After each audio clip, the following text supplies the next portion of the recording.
Goeiemôre allemaal. Ons wil net vanoggend vir dominee Piet Boshoff van Witbank verwelkom hier by ons. Baie welkom. Ons sien uit na jullie diens. Baie dankie Johan. Broers en susters, baie dankie. Dit is vir my 'n baie groot voorreg om saam met u vanoggend hier te wees. Dominee Dawie is 'n oud kollega van die ring van Witbank, daar van Oogies wêreld af, en dan ook by Witbank Suid, en 'n baie diep persoon. Ons het ook geweet, toe hy hiernatoe beroep word, die Here gebruik hom altyd op 'n baie spesiale manier. Mag julle dan ook verder die pad met hom stap, en mag die Here ook vir u seën, en dan ook van ons gemeente af. Ek is daar van Witbank Moedergemeente. Vir u wat Witbank ken in die onderdorp, is daar SARS. So 'n groot SARS gebou, en reg langsom ook so 'n groot sandsteen gebou. So daar is ek en my kollega Dominee Jim de Villiers. Ons was ook hierso met die bevestiging van Dominee Dawie, ook 'n spesiale geleentheid. So dankie daarvoor. En dan vra ons voorbidding vir Henty van der Bank, Ruth Grindling, en dan sê hulle, ons is ook dankbaar vir almal wat herstel het na onlangse operasies. Mens dra dit mos altyd diep in jou hart, vir alles 'n mens voel, maar daar's nie nou meer iets wat 'n mens menslik kan doen nie.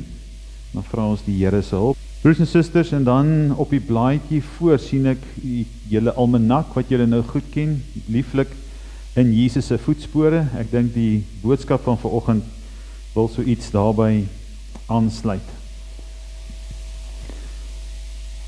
Ons buig ons hoofde en dan word ons net stil. In die begin was die woord daar, en die woord was by God, en die woord was self God. Hy was reeds in die begin by God. Alles het deur hom tot stand gekom, ja, nie 'n enkele ding wat bestaan het sonder hom tot stand gekom nie. In hom was daar lewe, en die lewe was die lig vir die mense. Die lig skyn in die duisternis kon dit nie uitdoof nie. Amen. Broers en susters, u het ook seker Paasfees hier gevier, en Opstandingssondag is nou net 'n week verby. En dan kom Jesus daai aand in die bovertrek in, en dan groet hy sy disippels 2 keer. En dan die 8 dae daarna, as Thomas mos nou nie daar was nie, dan groet hy hulle weer. En ek wil u graag groet in die naam van die Vader en die Seun en die Heilige Gees met daai mooi woorde. Vrede vir julle. Vrede vir julle. Vrede vir julle. In hierdie gedeelte in die erediens, gewoonlik dan kyk ons na ons eie lewens, as ons nou dink aan die kruisiging en daai lydenspad van Jesus, en natuurlik ook nou die opstanding. Sondag is alreeds met ons vier fees, en ons is dankbaar. En een van die groot temas van die lyding en opstanding was Jesus se liefde. Dit voel vir ons eintlik soos 'n kontras. Hierdie lyding is liefde. Hierdie oorgawe van die Here is liefde. Sterwe, liefde. En dan die opstanding.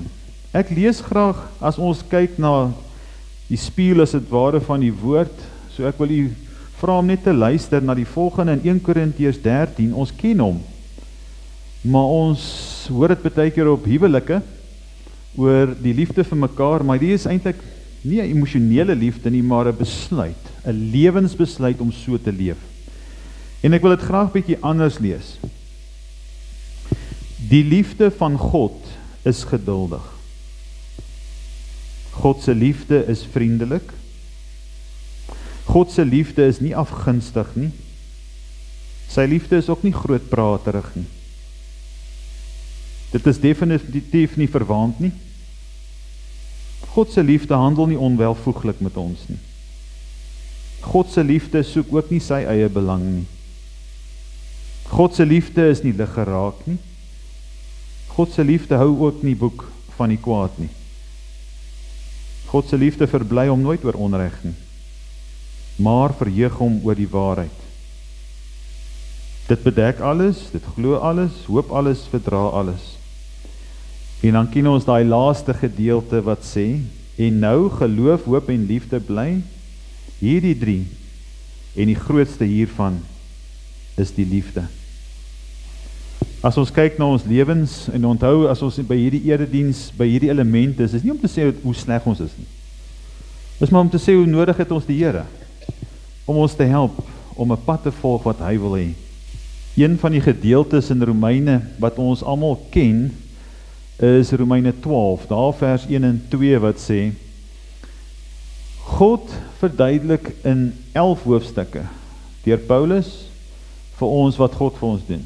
11 hoofstukke, voor jy iets moet doen, voor ek geroep word om iets te doen, is dit nodig om eers vir 11 hoofstukke mooi te verduidelik hoe groot God is, hoe lief hy jou het, dat hy sy gees vir jou gee, en die diepte daarvan, en dan sê hy daar in hoofstuk 11, hy sê, weet julle, as ek so dink oor die Here, dan slaan my asem weg, oor diepte van die rykdom en kennis van God, hoe grondelik sy oordele, ons ken daai gedeelte mooi.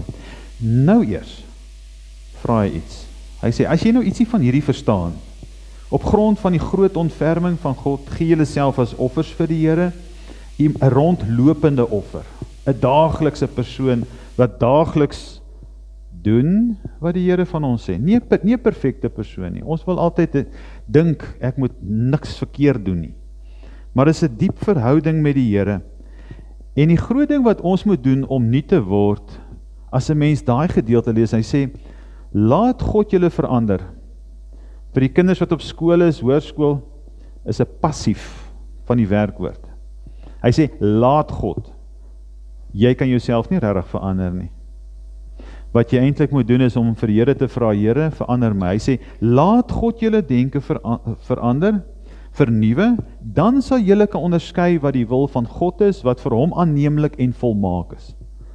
So om 'n lewe saam met die Here te begin leef, wat dieper is, moet ek oopmaak. Baie keer is ons geloofslewe vir ons 'n selfdoen projek. Jong, ek moet nou 'n bietjie myself in rad kry. Ek moet nou hierdie ding wat so oor en oor by my opkom, ek moet hom nou 'n bietjie laat los, regtig?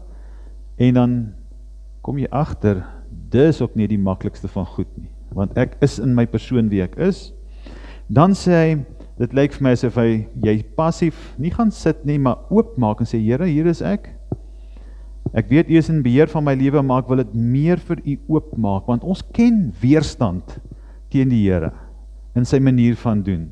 Dis altyd in ons, enige mens. En dan sê hy, die Here wil jou help.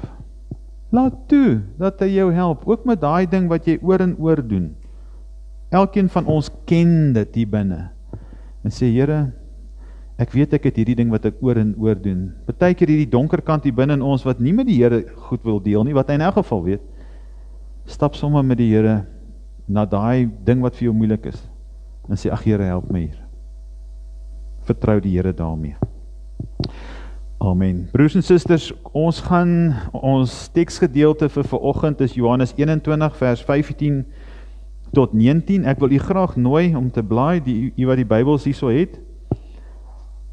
Dis 'n gedeelte net na Paasfees, vir my een van die mees aangrypende gedeeltes.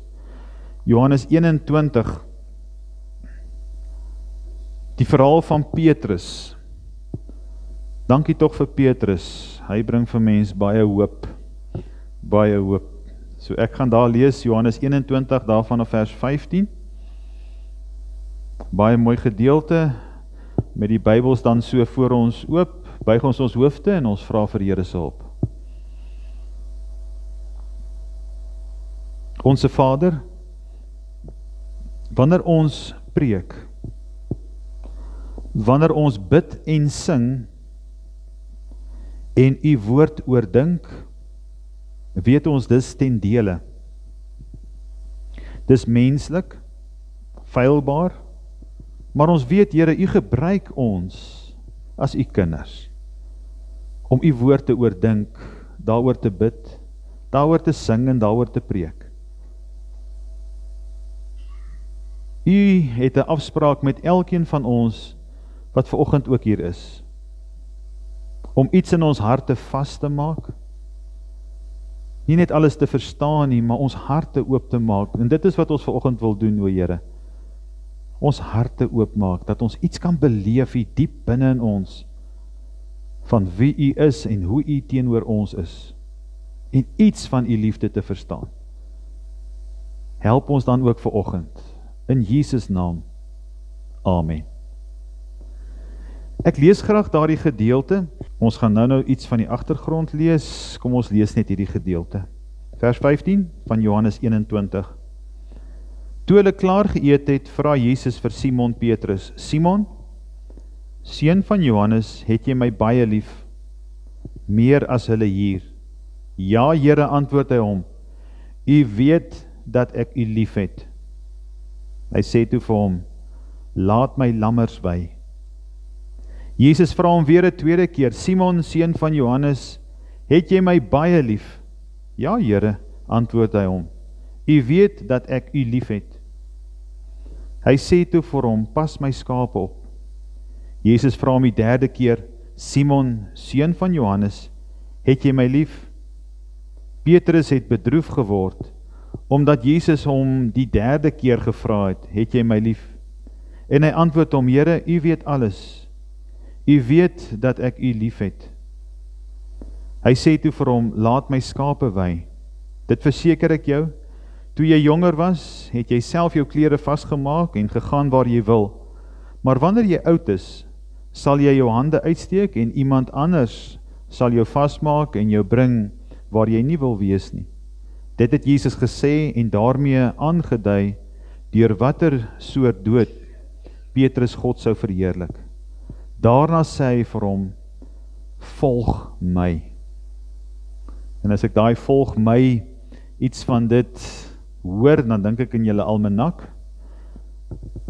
Jesus se uitnodiging is om te volg. Maar broers en susters, kom ons gaan net vir 'n oomblik terug in Petrus se manier van doen. Petrus is een van die mees kleurvolle karakters in die Nuwe Testament. Ek dink u wat ook al Bybelstudies gedoen het, sal weet, Petrus is die leier. Petrus is die impulsiewe ou. Hy sal waarskynlik baie harder ook gepraat het as die ander persone, want hy is 'n uitgaande ou, impulsief en natuurlik ook 'n humeur aan hom gehad. Hy het so 'n paar plekke, lees ons ook in die Nuwe Testament, Petrus opgetree, en terwyl Jesus geleef het, ook 'n paar impulsiewe goed, foute gemaak. Maar tog gebruik die Here hom, net soos hy is. Net soos hy is. Dan Lukas 4 word mooi beskryf hoe hy Jesus ontmoet, of andersom, hoe Jesus hom roep. Gewone visserman, so ook maar rowwe persone, iemand skryf, hy sê, as jy nou dink aan Petrus, hy is een persoon wat hulle genoem het, hy is soos 'n regte Afrikaanse wille wragtig, né? Iets van sy persoonlikheid praat daarvan. Nou kom Jesus daar by die meer van Tiberias, daar waar hulle vis vang, en hulle die heel nag gevang, niks nie, en op 'n stadium sê Jesus, hy wil met die mense praat, en lyk my toe hy nou in die boot is, kon hy beter praat, en toe sê hy vir hulle moet nou uitgaan, en weer gaan vang, en toe sit oorlopends toe vol met die vis. Nou as Johannes in die Bybel daarvan praat, dan wil hy sê, sien die visse, maar dink dieper. Wat wil die Here vir hom hierso sê? Hy wil nie vir hom sê, hy weet waar die visvang plekke is nie. Hy wil vir hom sê, jou lewe, saam met hierdie Jesus, gaan radikaal verander. Jy dink aan visies, hy dink aan 'n koninkryk waar mense geroep word. Vissers van mense, ons het mos daai lied gesing. Hy is ook die ou, as Jesus sê, ek moet gaan ly en sterf, dan sê hy, oor my dooie liggaam sal dit gebeur. En dan op 'n stadium moet Jesus vir hom sê, gaan weg agter my, daai erge woord, gaan weg agter my Satan, want die wil van God is lyding. Maar in sy kop nee. Maar hy bly by die Here, nie een van sy goed, los sy verhouding met God op nie, asof dit nie meer daar is nie, niks wat hy doen nie, selfs die erge dinge. Nou gebeur die kruisiging, As ons iets het daar van die tuin in Getsemane. Daar soos uitbeelding van Petrus wat die slaaf se oor mos afkap voor die tyd. Impulsief moet hierdie Here verdedig. Verstaan nog nie alles nie. En dan aan die sentrum is die Christusfiguur, natuurlik Judas wat hom verraai. So Petrus is die een daar wat met geweld dinge nou graag wil regstel. Dit gaan nie gebeur nie. En eintlik met al sy impulsiwiteit en sy manier van doen, staan hy reg in die lyn van wat eintlik God besig is om te doen. Steeds word sy verhouding met God nie verbreek nie, ten spyte van dit alles. En Jesus sê vir hom, sit weg jou swaard. En hy genees die hoëpriester se slaaf. Een van die tekste sê sy naam was Malchus. Genees sy oor. Miskien was Malchus ook nooit weer dieselfde nie. En nou is Petrus afwesig. Afwesig eintlik by die hele lyding verder en die opstanding. Maar voor dit gebeur iets vreesliks. Jesus sê vir hom, toe hy nou so bravade is, hy sê, weet jy wat gaan jy doen, Petrus? Voor die haan vanaand kraai. Voor die haan kraai, gaan jy my verraai 3 keer. 3 keer. Onthou nou 3 keer verraai en nou vra hy vir hom 3 keer van liefde. Die twee nou is nou gebind aan mekaar. En het was koud. En hy het by die vuur gestaan en 'n slavin vra vir hom, is jy nie ook 'n Galileër nie? Hy sê ek is nie. En dit gebeur 3 keer. En hy sê, en naderhand was ek kwaad. Hoekom? Want hy is mos 'n impulsiewe ou. Jusie, ek het hulle mos nou gesê, ek is nie deel van dit nie. En toe dit gebeur, die 3de keer, toe kraai die haan, wat in ad infinitum, in Petrus se gene in gegraveer is. Kyk wat het ek nou gedoen. Kyk wat het ek nou gedoen. En hy onthou hy is die ou wat bravade. Dit is die impulsiewe ding. En hy sê, en hy doen dit. En nou wil ek vir u nooi, kom ons klim nou in Petrus se voete in. Ek is nie eintlik so goed as wat ek gedink het nie. En dit staan dat Jesus hom gesien het. Toe hy dit doen, toe kyk hy in Jesus se oë met die kruisig waarskynlik op sy skouers en hy sê ek ken hom nie. En ewe skielik sy gemoed vol en hy gaan om die draai om te gaan huil. Wat het ek gedoen? Wat het ek teenoor hierdie Here gedoen? Ek, daai sterk ou. So wat gebeur hier, broers en susters? Met die lyding en opstanding word Petrus gekonfronteer met sy eie donker kant. Sy eie ego. Met sy eie bravade. Met sy eie, ek kan alles doen. En Johannes wil vir ons nooi om te sê, weet julle wat gebeur met die kruisiging en opstanding? Onthou Johannes, iets gebeur, maar hy sê, hy nooi vir ons, kyk net so 'n bietjie dieper. Petrus sterwe en iets van sy lewensmanier van doen, word ook gekruisig. Dit word ontbloot. Daai goed waaroor ons in Petrus so skaam is voor die Here, dit word oopgemaak deur die kruisiging, en daar is hy nou oop en bloot. En dis soms wat die Here ook met ons doen, of toelaat om te gebeur, dat ek onbesonde goed, as 'n kind van die Here aanvang.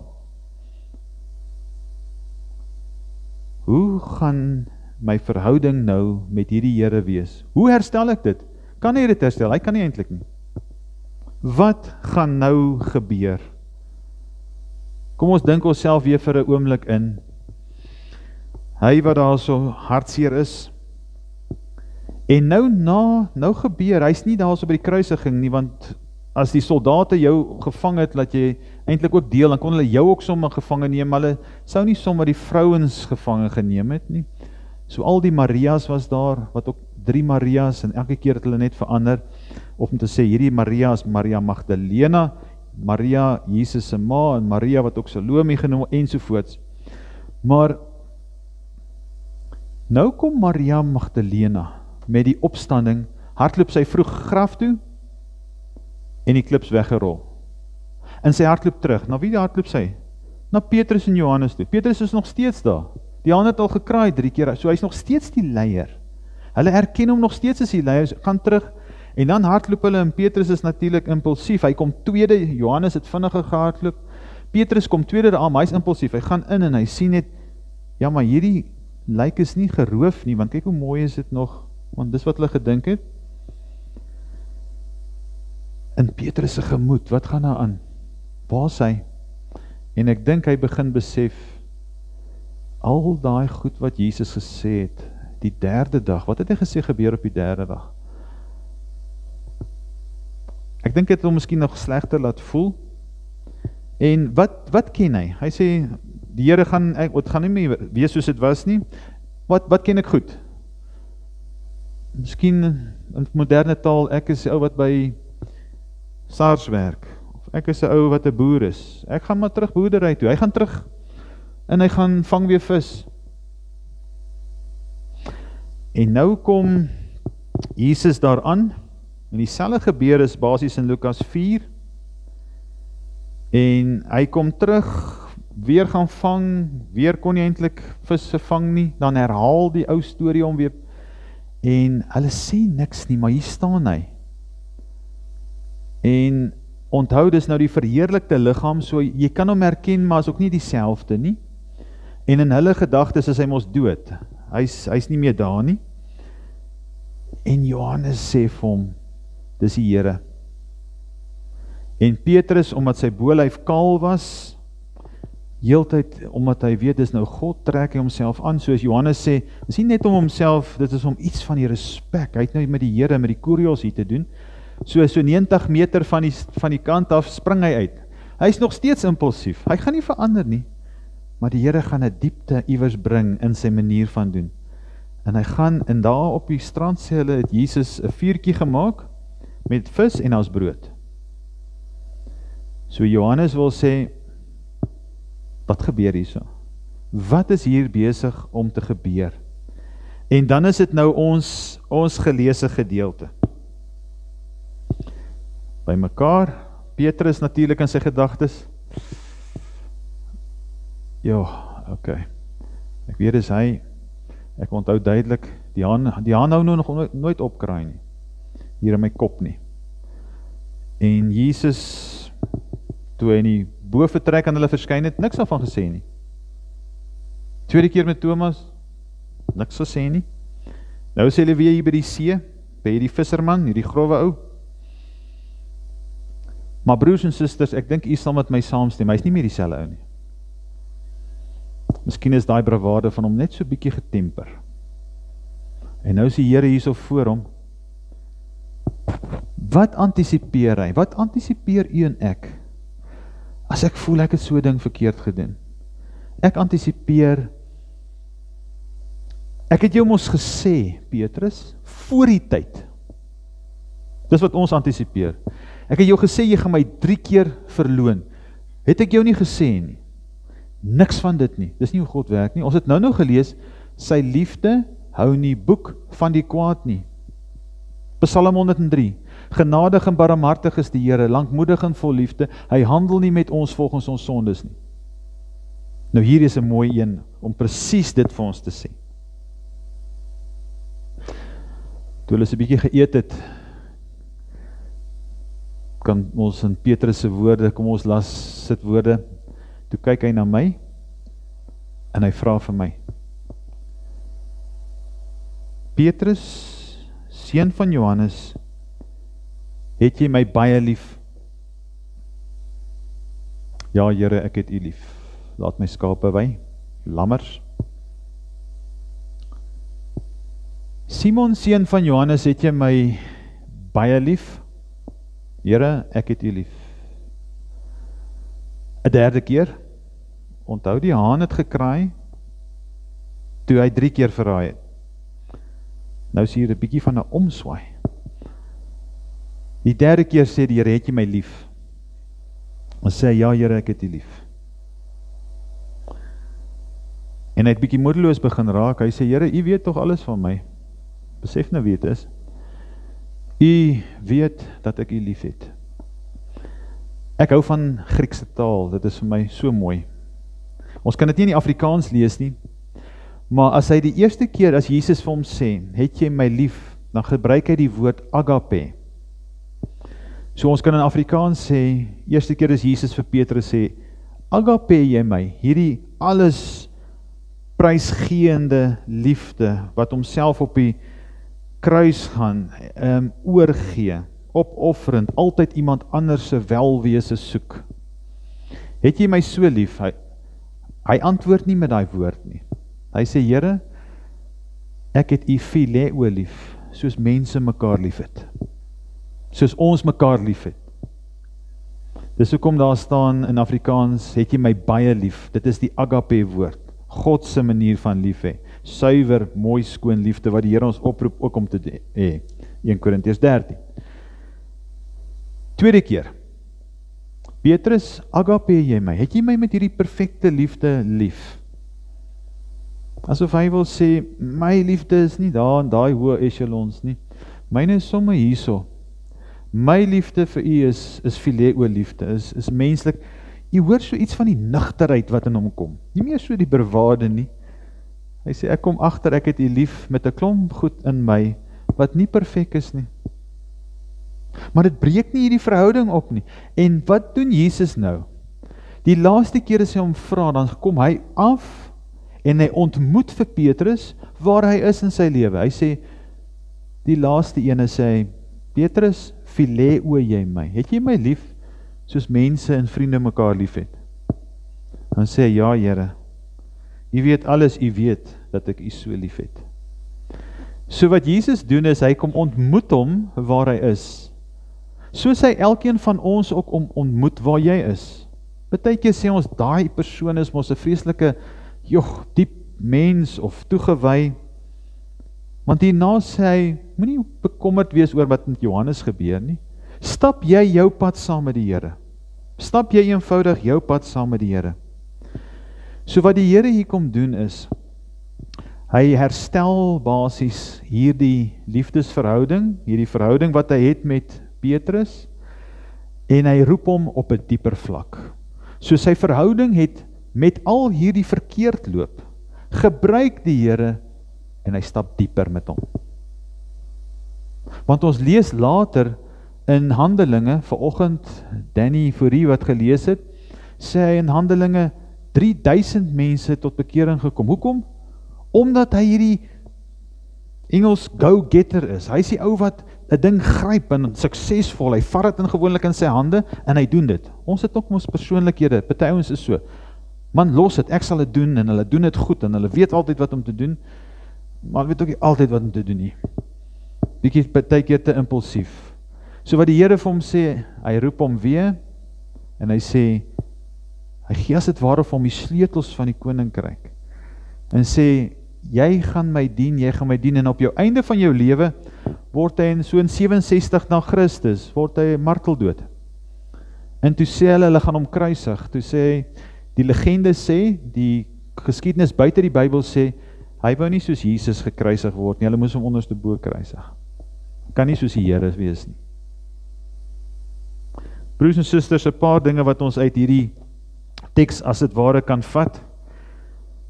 Jesus neem die inisiatief om dit te herstel. So hy vat daai ongemak, hoe gaan ek regkom? Is dit nie lekker as jy partykeer met iemand in rusie is nie? Dis eintlik jou skuld, né? Dis jou skuld. Maar die ander persoon kom na jou toe en sê, kom ons praat met mekaar. Kom ons gesels. Sjoe, dis soos lafenis vir my mense siel as iemand anders na jou toe kom. En dis wat God met ons maak. As hy kom na jou toe, miskien vanoggend, wil die Here na jou toe kom en sê, kom ons gaan praat met mekaar. As jou naam ook Johan of Pieter of waar is die diaken Piet? Hy het 'n mooi naam, want my naam is ook Piet. Piet, my, het jy my lief? Het jy my lief? En hy kom en hy, nie om jou sleg te laat voel nie, om vir jou weer op te laat staan. Petrus, as hy vir Petrus hierdie impulsiewe ou kan roep, hoekom nie vir my nie? Hoekom nie vir my ook nie? En dit lyk vir my, ons moet meer onsself wees, saam met die Here. Soos ons sê, Petrus sou ook, hy word weer aangestel, so hy het 'n roeping in die begin, vissers van mense. Nou gaan hy in die naam van die Here, as dit ware mense roep na God toe, verkondig die opgestane Here, ons hoor dit in Handelinge, u sal nog die boodskappe hierna hoor. Hy het gedink die verhouding sal nooit weer dieselfde wees nie, is nou baie dieper as wat hy gedink het, sy roeping is nog groter, en onthou, jy hoef nie soos 'n vreeslike heilige persoon nou te wees vir die Here om jou te ontmoet nie. Hy kom ontmoet jou net daar waar jy is, met jou sorge, met jou vrae, met jou skaamtes, met jou trots, met jou goedgans, kom hy en hy ontmoet jou daar. Los die ander mense, kom sit hier by die Here, laat hy jou hart as het ware kan aanraak. Broers en susters, mag die Here vir u ook hierna Paastyd, net daar waar jy is, waar jy bly, Carolina, of net hier buite, mag hy hier so in die diepte van jou vir jou ook aanraak. Miskien hoor jy ook vanoggend net, het jy my lief? Jou liefde hoef nie perfek te wees nie. Dit kan phileo, soos vriendskapsliefde wees. Die Here gaan jou ontmoet, of dalk is jy kwaad vir die Here vanoggend. Dis ook oké. Hy sal kom sit, en as dit ware 'n vleisie braai. Die Here is so toeganklik, soos 'n ouma met melktert in die kombuis. Dis die heerlikste plek waar jy kuier. Kom kuier net by die Here. Hy is ontvangend, en hy handel nie met jou volgens jou oortredings nie. Mag ons iets daarvan beleef. En hierdie is vir my 'n mooi beeld, om iets te sê, dat jy in jouself so swart en donker jouself ervaar voor God, en nadat jy hom as dit ontmoet het, miskien met jou stilte tyd, of in die natuur, of in jou tuin, of daar waar jy werk, of boer, met verskriklik van die reën, en dit is 'n uitdaging nou vir boere enorm, dat hy as dit ware daai kan afvat, daai skuldgevoel Petrus, en vir jou hierdie wit kleed kan oorhang. Mooi simboliek. Hierdie wit kleed, dat jy as dit ware jou ken kan optel, en dis wat God hier doen. Nie in die skaamte rondloop nie. Tel jou ken op, en weet, die Here is my Here. Amen. Ons bid saam. Groot is u, o Here, u liefde vir Petrus, en daai herstel en praat met hom, sê ons so dankie. U raak ons hier diep in ons harte. As ons sien hoe u met mense werk, en met my werk, en elkeen van ons wat vanoggend hier sit, jonk en oud. Wat ons ook al moet doen hierna, hoe ons lewe was tot hier, u is die Here wat vir ons uitreik na ons toe, net daar waar ons is. Net daar. En ons vra, o Here, dat u ook die pad verder saam met u sal kan stap, want die laaste woorde wat u vir Petrus sê is, volg my. Ons wil u graag volg, elke dag van ons lewe.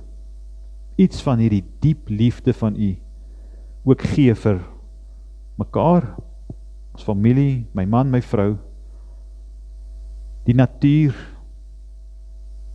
wat u ons ook al toeroep. Here, seën asseblief hierdie gemeente, ook vir Dominee Dawie en Christine. Here, dankie ook vir hulle liefde en die gemeente se liefde vir hulle. Wees u vir hulle goed. In Jesus naam. Amen. Ontvang dan nou die seën van die Here. Mag dan nou die genade van ons Here Jesus Christus en die liefde van God en die gemeenskap van die Heilige Gees by u elkeen wees en bly. Amen. Amen.